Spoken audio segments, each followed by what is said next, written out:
বছর 3-4 আগে আমরা দেখেছি কোভিড-19 এসেছিল, করোনা ভাইরাস এসেছিল। করোনা ভাইরাসের সময় মানুষ আমাদের কি অবস্থা হয়েছে, সবাইকে ঘরে বন্দি করে রাখা হয়েছে, লকডাউন। বেশি কিছু না, সামান্য একটা হাসি দিলে মানুষ তার থেকে দূরে ভাইগে যাইতো, ঠিক কিনা বলেন? বাবা মারা গেলে পরে বাড়ির সামনে উঠানে বাবার লাশ পড়ে থাকতো, সন্তান ওই লাশের কাছে যেত না।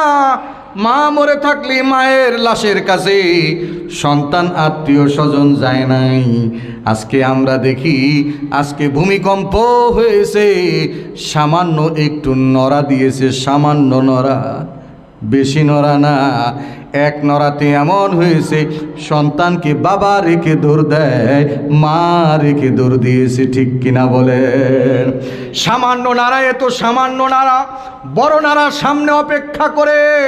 কোরআনুল কারীমে আল্লাহ বলেন, ইযা যুলজিলাতিল আরদু জিলজালাহা ওয়া আখরাজাতিল আরদু আসকালাহা ইযা ওয়াকাতিল ওয়াকিআ লাইসা লিওয়াকাতিহা কাযিবা লাইসা লিওয়াকাতিহা কাযিবা। আল্লাহ বলে এমন একটা ঘটনা ঘটবে, এমন একটা প্রলয় ঘটবে, এটা মিথ্যা কথা নয়। এমন হবে, ইজাস সামাউন ফাতারাত ওয়া ইদাল কাওয়াকিবুন তাসারাত ওয়া ইদাল বিহারু ফুজ্জিরাত ওয়া ইদাল কুবুরু বুসিরাত। আল্লাহ বলেন আসমান জমিন ভেঙে যাবে, টাস টাস করে ফাটবে। সাতও আসমান দেখি কাসিজিল লিলিল কুতুব, কিতাবের পৃষ্ঠা যেমন একটার সঙ্গে একটা বাড়ি খায়, গোটা আসমানগুলি একটার সঙ্গে একটা বাড়ি খাবে। যে পাহাড় এত বড় দেখি, ওয়াল জিবাল আওতাদা, যে পাহাড় আল্লাহ তাআলা জমিনে পেরাক স্বরূপ মেরেছে, এই পাহাড়গুলো তুলার মতো উঠতে থাকবে। তুলা যেরকম উড়ে একবার ডানে যায়, একবার বামে যায়, একবার সামনে যায়, ভাগতে থাকবে। মানুষ বেদিশা পাগলের মতো দৌড়াবে, এমন এক কম্পন হবে, এমন এক জালজালা তৈরি হবে, সেদিন আমার আপনার কি উপায় হবে? ঠিক না? এই চিন্তা চেতনা আজ আমাদের মনে নেই। অথচ দেখুন, যেই কারণে ভূমিকম্পগুলি হয়, যেই কারণে ভূমিধস হয়, যেই কারণে ভূমিকম্প হলো, ভূমিধস হলো, মানুষ বাঁচার আজকে বিভিন্ন রকমের থিওরি দিতেছে। কয় নেন, এই থিওরি অনুযায়ী চলেন, ভূমিকম্প আর হবে না। সামনে ভূমিকম্প হলে ঢাকা শহরের কিছুই থাকবে না। ভূমিকম্প হলে খাটের নিচে যাইবেন, ভূমিকম্প হলে বিল্ডিং থেকে বের হয়ে যাবেন। এমন থিওরি দেয় কি দেয় না? বলেন, দেয় না? এগুলি থিওরি মানুষ এক একজন এক একটা থিওরি দেয়, কেউ কাউর থেকে কম দেয় না, কম দেয় না। সব থেকে বড় থিওরি মনে রাখেন, আল্লাহ রব্বুল আলামিনের কাছে যতদিন পর্যন্ত মানুষ আত্মসমর্পণ না করবে, একের পর এক আযাব আসতেই থাকবে, কেউ ঠেকাইতে পারবে না। কোনো কিছুর বিনিময় বাঁচার কোনো সম্ভাবনা নাই। যতক্ষণ পর্যন্ত মানুষ আল্লাহর কাছে আত্মসমর্পণ না করবে, আল্লাহ পাকের কাছে সারেন্ডার না করবে, ততক্ষণ আযাব গজব বন্ধ হবে না। কিয়ামতের আগ পর্যন্ত একের পর এক আযাব আসতেই থাকবে, আসতেই থাকবে, ঠিক কিনা? হ্যাঁ, তাহলে আমাদের করণীয় কি? করণীয় হচ্ছে আল্লাহ পাকের স্মরণ। আল্লাহর কি স্মরণ? আল্লাহ পাকের স্মরণ না করলে আল্লাহ বলেন মাঈশাতান দানকা, দুনিয়ার জীবন সংকীর্ণ বানাবো। তাফসীরের কিতাবে পাওয়া যায় আরেকটা সংকীর্ণ জায়গা আছে, কবর। কিসের জায়গা বলেন? বলেন নাকি? কবর। আল কবরু মানজিলুম মিন মানাজিলিল আখিরাহ ফামান নাজ্জা মিনহুম ফামা বাদাহু মিনহুম। আল্লাহ নবীজি বলেন, কবর হলো আখিরাতের ঘাটি সমূহের মধ্যে পয়লা ঘাটি। যে কবর থেকে রেহাই পাবে সে সব জায়গায় রেহাই পাবে। কিন্তু যে জালেম দুনিয়ায় আল্লাহর নাফরমানি করেছে, আল্লাহর গোলামি করে নাই, আল্লাহর জিকির থেকে গাফিল ছিল, কোরআন সুন্নাহ থেকে গাফিল ছিল, কোরআনকে মানে নাই, আল্লাহ পাকের বিধিবিধানকে উপেক্ষা করেছে, আল্লাহ পাকের হুকুমের পরোয়া করে নাই, তাকে কবরে রাখতে দেরি হবে, কবরটা তার জন্য সংকীর্ণ হতে দেরি হবে না। নাউজুবিল্লাহ বলেন না নাউজুবিল্লাহ।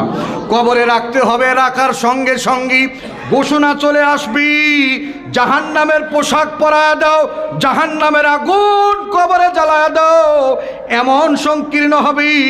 হাদিসে আল্লাহর নবীজি বলেন, এইভাবে একটা হাতের আঙ্গুলের ফাঁক দিয়া যেমন একটা হাত চাপা দিলে যেমন পুরা চেপে যায়, একটা বেঈমান কাফের মুরতাদ আল্লাহ বিরোধী, খোদা বিরোধী, ইসলাম বিরোধী, যে কোরআনের পরোয়া করে নাই, আল্লাহ পাকের জিকির করে নাই, আল্লাহর স্মরণ করে নাই, দুনিয়ার এই জীবনে প্রাকৃতিকভাবে দুনিয়ার এই জীবন সফলতার জীবন মনে করেছে, দুনিয়াকে খাই দায় ফুর্তি করার মতো এক মাকান বানিয়েছে, তার জন্য কবরে কোনো শান্তির ব্যবস্থা থাকবে না, গোটা কবরটাই হবে অশান্তি, সংকীর্ণময় এক জীবন, সাথীও নাই, বাতিও নাই, কেউ হবে না, কেউ হবে না, কেউ হবে না, কেউ রবে না কবরে, তার কেউ রবে না।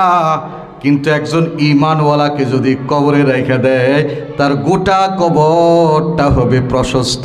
বলুন না সুবহানাল্লাহ।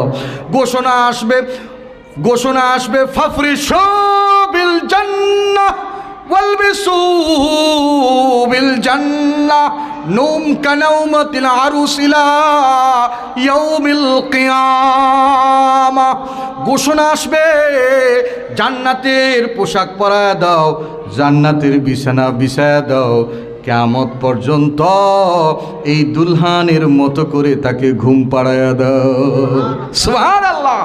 নববধূ যখন ঘুমায় থাকে, হ্যাঁ, নতুন দুলহান যখন ঘুমায় থাকে, কেউ যদি ডাকতে যায়, কয় না, তাদেরকে ডিস্টার্ব দিস না, তার নিজের মতো জাগ্রত হবে। তাফসীরের কিতাবে পাওয়া যায়, একজন মুমিন যখন কবরে থাকবে, এমন এক ঘুম দিবে, এক ঘুমে প্রভাত হবে কিয়ামতের দিন। বলুন না সুবহানাল্লাহ। একেবারে হাসরের ময়দানে দাঁড়াবে। কেমনে দাঁড়াবে? তাফসীরের কিতাবের মধ্যে আছে, মানুষ আমরা একজন আরেকজনের ঘুম ভাঙায় অনেক সময়।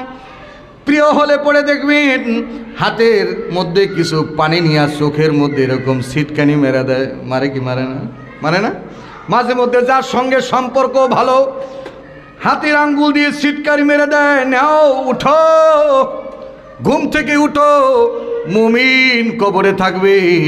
এই মুমিনের ঘুম কিয়ামতের পর হাসরের ময়দানে যেদিন আল্লাহ তাআলা উত্তোলন করবেন, কবর থেকে যখন উঠতে থাকবি, চোখে মুখে পানি মারবি, জান্নাতের পানি, ফেরেশতা এসে মারবে। ফেরেশতাকে ওই মুমিন বান্দা কবরে থেকেই বলবি, কবরে থেকে বলবি, কি সমস্যা কত? তোমার কইছি নি আমি ভ্যান চারটে অনেক ওদিকে যদি লাগে সারবা, আমি তো কই না আমারে সারতে, আমি তো বন্ধ করে রাখছি। একজন মানুষ নড়াচড়া করলেই ওয়াজ হয় না।